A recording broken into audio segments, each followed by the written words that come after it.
Face saving अब दोनों अपनी अपनी करने में लग गए। बात को समझिए, समझ रहे हैं आप? जी जी। अब कहते हैं ना कि इनका ठीकरा उनके सिर पर और उनका ठीकरा इनके सर पर। अब जिम्मेदारी ट्रंप जो है सारी जिम्मेदारी नेतन्याहू पे डालना चाहते हैं, और नेतन्याहू चाहते हैं कि किसी तरह चढ़ा बढ़ा करके एक बार ट्रंप से हमला करवा दिया जाए ईरान के ऊपर, ताकि जो प्रेसिडेंट ट्रंप जो है, जो बहुत डींगे बघाड़ रहे थे, उनका भी चेहरा बेनकाब हो जाए अमेरिका के अंदर, अमेरिकन का भी कुछ नुकसान हो जाए।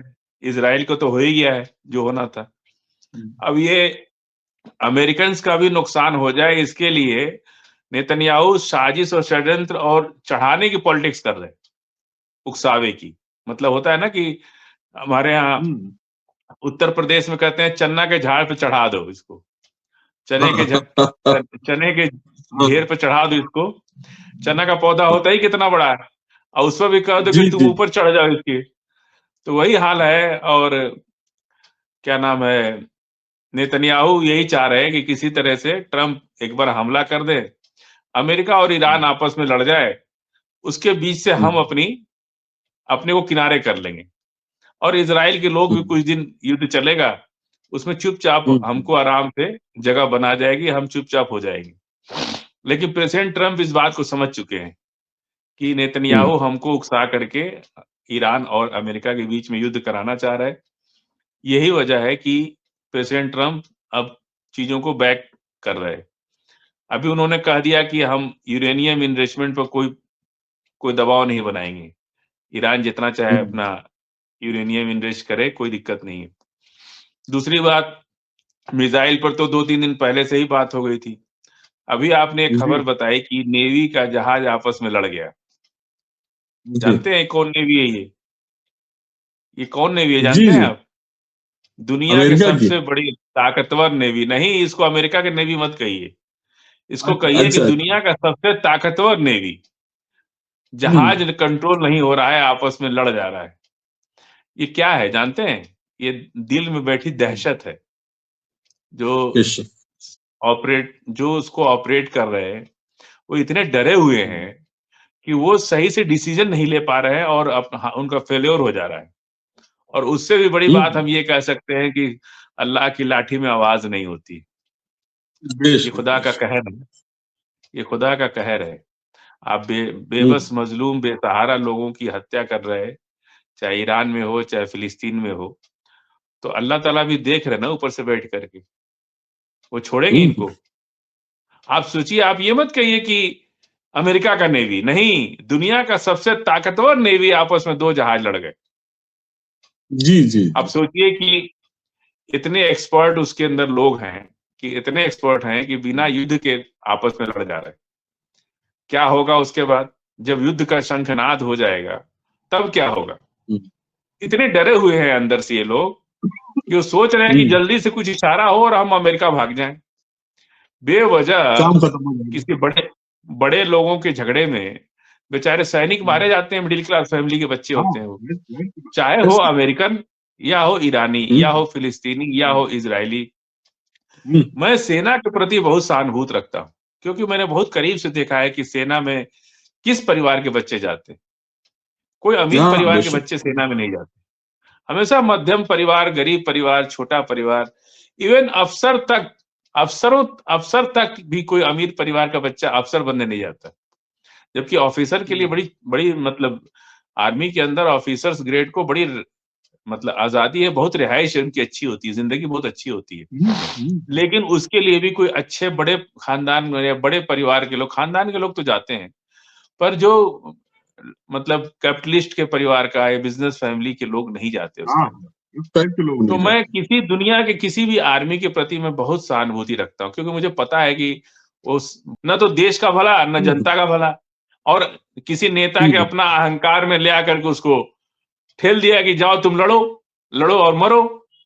ऐसे जगह में होस्टाइल हो जाती है सेना जो है उसके जवान होस्टाइल हो जाते हैं, और वो नर्वस हो जाते हैं। लेकिन चूंकि डिसिप्लिन है इसलिए वहां से हट सकते नहीं, तो ऐसे हालत में जब वो डर जाते हैं, नर्वस हो जाते हैं, तो इस तरह की गलतियां करते हैं कि कभी मैगजीन लगाना भूल जाएंगे, कभी खाली मैगजीन लोड कर लेंगे, कभी कुछ भी गलती करते रहते हैं। आप अपने यहाँ भी अगर बहुत डरे हैं, मान लीजिए आपके घर में कोई फंक्शन हो, कोई कुछ बात हो जाए और आप बहुत हम्म, दहशत में हैं, डरे हुए हैं, तो आप गलतियों पे गलती करते जाते हैं। ठीक वही काम अमेरिका के जवान कर रहे हैं। इसको आप मामूली घटना मत समझिए। नेवी की 2 अफसर जी अरे जी 2 जहाज आपस में टकरा जाएँ, ये कोई मामूली घटना नहीं, बहुत बड़ी घटना है। इसको हल्के में नहीं लिया जा सकता। जी। बिल्कुल, आप ये तो बिल्कुल वज़ाहत के साथ जो आपने बताया ये बिल्कुल बरहक है।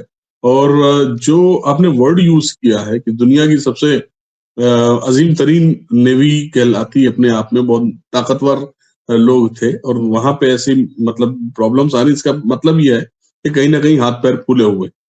बहरहाल चलते हैं थोड़ा-सा ईरान की तरफ। ईरान पे शुरू हो गई। क्योंकि हुँ, अमेरिका का हुँ। जो खौफ था ना, वो अब बहुत हद तक चला गया पीछे और इधर जो है चाइना ने भी अपना वारशिप भेज दिया। रूस का ऑलरेडी जी, पहले से है जी। वारशिप और ये बात मान के चलिए कि अमेरिका पीछे हट गया और मैं आपसे शुरू में कहता था, सबसे शुरू में मैं कहता सारे आप सभी मीडिया को उठा के देख लीजिए, कोई ये बात नहीं कहता था। हम हुँ। कहते थे कि लड़ाई नहीं होगी, क्योंकि मैं नहीं अमेरिका होगी, को बेशक। तौल चुका था कि जंग जंग अब नहीं मेरा अपना तजुर्बा कह रहा था कि जंग अब नहीं होगी। क्योंकि अमेरिका हुँ, 12 दिन की जंग से पैर फूल गए अमेरिका के हुँ। और इधर रूस ने भी तैयारी कर ली थी अमेरिका कैलिफोर्निया में मिसाइल डालने की। अब जंग नहीं होगी तो अब नहीं होगी और अब अगला टारगेट क्या है? अब फिलिस्तीन को राष्ट्र बनाने के लिए अब ईरान तो आएगा नहीं, हमास को ही बनाना है वहाँ हुँ, पे, तो हुँ, हुँ। उसकी तैयारी चल रही है। जी। टर्की का भी एक बयान सामने आया भी, इसी बयान में आगे उन्होंने कहा। तो अब तो उस पे कोई बात ही हुँ, नहीं है। हुँ, जी। हुँ। अमेरिका का पूरा बैकबोन जो इकोनॉमी का बैकबोन है, वो अरब देश है। यदि अरब देश से पेट्रो डॉलर हाँ। कोई भी पेट्रो प्रोडक्ट अगर डॉलर में नहीं खरीदी होगी, जो कि अभी एग्रीमेंट साइन नहीं हुआ है, हुँ। तो सबसे बड़ा सेटबैक अमेरिका को जी। खतरा ये बात का है कि अगर मिडल ईस्ट हमारे हाथ से निकल गया, तो हमारी हुँ, इकोनॉमी ज़ीरो हो जाएगी। तो अब दूसरी बात ये है कि मिडल हाँ। ईस्ट कैसे बचेगा कैसे? तो बचेगा इसलिए कि एक कदम पीछे जी। खींच लीजिए आप। तो हुँ, 70% जितना अमेरिका तेज होगा, उतना इस खित्ते में चाइना को फ़ायदा होगा, रूस को फ़ायदा होगा। क्योंकि रूस और चाइना हुँ। तो कभी अमेरिका के साथ कभी दोस्ती हो ही नहीं सकती। तो हो ही और नहीं सबसे सकते। बड़ा खतरा अमेरिका को सबसे बड़ा खतरा किससे है? चाइना और रूस से। और अगर मिडल ईस्ट में रूस और चाइना को अपना पैर जमाना है, तो सबसे बड़ा काम क्या है? अमेरिका को वहाँ से भगाना। एक तरफ हुँ, हुँ। अमेरिका को भगाना और एक तरफ चाइना और रूस का इन्फ्लुएंस कम कराना। अमेरिका की पहली पकड़ पसंद क्या है? कि इस खित्ते में चाइना हुँ। और रूस की पकड़ कम हो। जितना वो ईरान को कम छेड़ेंगे हो, बिल्कुल। जितना ईरान को हुँ, छेड़ेंगे, उतना चाइना और रूस मजबूत होगा अरब के अंदर। क्योंकि बात वो नहीं हुँ। है, बात लड़ाई इस बात की नहीं है कि कौन मजबूत, बात ये है मस्जिद अक्सा की, कि मस्जिद अक्सा हुँ, और फिलिस्तीनियों के पक्ष में कौन खड़ा हुआ। फिलिस्तीन को लेकर के हुँ। पूरी दुनिया के मुसलमान आज ईरान के साथ खड़ा है, रूहानी भी है, जज्बाती भी। जी, जी। उसका फायदा चाइना और रूस उठा रहे हैं। वो हुँ, पूरी हुँ, हुँ। ताकत दे रहे हैं ईरान को। अगर उनकी ताकत नहीं होती, तो इराक जैसा हाल ईरान का भी ये लोग कर देते, जो हुँ, हाल हुँ। इराक का हुआ था। लेकिन तब की बात दूसरी थी और सद्दाम हुसैन में खामनेई साहब में फ़र्क है, वक़्त की बात है बहुत फ़र्क। और कुछ तो टाइम की भी बात होती है। तो ये अभी सबसे बड़ी बात यही है कि अमेरिका कभी भी अरब को खोना नहीं चाहेगा। नहीं पूरा तो कम से कम हुँ, 50% 40% अरब का सहारा चाहिए उसको। क्योंकि हुँ। डॉलर की वैल्यू अगर खत्म हुई, तो अमेरिका की फिर कुछ बचेगी नहीं साख। ऐसे भी सबके बावजूद भी अमेरिका में बहुत महँगाई है। वहाँ पे मिडल क्लास फैमिली के लिए बहुत हस्बैंड वाइफ नौकरी करके किसी तरह अपना घर चला रहे हैं। तो स्थितियाँ बहुत खराब है वहाँ बिल्कुल। पे। उसके बाद अगर ये लोग पेट्रो डॉलर का अगर इनको एग्रीमेंट साइन नहीं किया अरब ने, तो उनकी हालत और भी खराब हो जाएगी। और युद्ध जो है ना विनाशकारी होता है। चाहे उसमें जीते कोई, मरती इंसानियत है और आम आदमी मरता है। इनको क्या फ़र्क पड़ता है? इनके तो ट्रम्प टावर बन रहे हैं। ट्रम्प टावर से पैसे कमा लेंगे, जी, इंडिया में बेच लेंगे, चाइना में बेच लेंगे, पाकिस्तान में बेच लेंगे, दुनिया भर में ट्रम्प टावर से पैसा कमा लेंगे। लेकिन सामान्य अमेरिकियों का क्या होगा? जो आम अमेरिकी है, उनका क्या होगा? उनकी रोज़ी-रोटी कैसे चलेगी? जब भी युद्ध होता है और इनके युद्ध के चक्कर में ईरान के अंदर महँगाई बढ़ी है।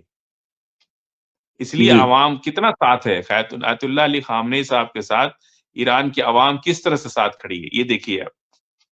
जी। बेशक। नेतन्याहू पहुँचने से पहले ही कुछ ट्वीट कर देते कि अमेरिका भाग हुँ, गया या हुँ। कुछ ऐसा डर गया या ऐसा हो गया, हम लोगों की कुर्बानी बेकार जाएगी, ऐसा कुछ लिख देते। उससे पहले इन्होंने ही लिख दिया कि भाई बड़े लेवल पे छोटी बातें हो रही हैं अब, समझ रहे हैं आप? जी, जी, मैं जो यही गाँव देहात में जो छोटी लड़ाइयाँ होती है ना आपस में, उस हुँ, तरह की लड़ाइयाँ बड़े लेवल पे छोटी छोटी मानसिकता से लड़ी जा रही है। ये चीज़ हुँ, जो है ना, हुँ, हुँ। यही नुकसानदायक हो रही है। कोई ये कॉन्फिडेंस जुमला इन बहुत लोगों में ख़ास है आपस में आपने नहीं। बहुत बहुत बड़ा जी, जुमला कह दिया आपने वाक़ई कि बड़ी जगह पे छोटी-छोटी लड़ाइयाँ हो रही हैं। हाँ, छोटे मानसिकता की लड़ाई हो रही है। हुँ, हुँ, मानसिकता हुँ। बहुत छोटी है कि आप साथ रह के भी साथ नहीं है। नेतन्याहू अमेरिका एक साथ हैं, लेकिन साथ रह जी। के भी साथ नहीं है। समझ रहे हैं आप? बिल्कुल, बिल्कुल, बिल्कुल। कुर्सी हम का तकद्दुस जो है वो बेकार हो गया। एक बार हम आम का बगीचा लगा रहे थे, तो एक बुजुर्ग हुँ, वहाँ से हुँ। गुज़रे। सियासत में पैसे वाले जब आ जाते हैं ना, तो वो लोग जी, सियासत को फिर सियासत की तरीके से नहीं, उसको फ़ायदा-नुकसान के तरीके से देखने लगते हैं। ये पूरी दुनिया बेशक, का बेशक। दौर यही चल रहा है। पूरी दुनिया के इंसान परेशान है इस वक़्त, चाहे अमीर देश हो, चाहे हुँ, गरीब हुँ। देश हो। पूरी दुनिया का इंसान अपनी लीडरशिप से परेशान है। उसकी वजह क्या है कि बिज़नेसमैन लोग हो गए और जो लोग बिज़नेसमैन नहीं थे, वो भी हो गए जी। बिज़नेस माइंडेड लोग हाँ, हो गए। प्रोफ़ेशनल प्रोफ़ेशनल हो गए टोटली। प्रोफ़ेशनल हो गए पूरी तरह से। आप आते हो तो हुँ, क्या-क्या लेके आते हो? एक कहावत है हमारे यहाँ हुँ। भोजपुरी में कि हमारे हुँ, घर हुँ, हुँ। आओगे तो क्या-क्या लेके आओगे? और तुम्हारे घर जी। आएँगे तो क्या-क्या खिलाओगे? समझ रहे हैं आप? समझे आप बात को? माने हर बिल्कुल, जगह अपना बिल्कुल, फ़ायदा बिल्कुल। होना चाहिए। ये सियासत में नहीं होता था पहले, लेकिन अब हो रहा हुँ, है। हुँ। जी।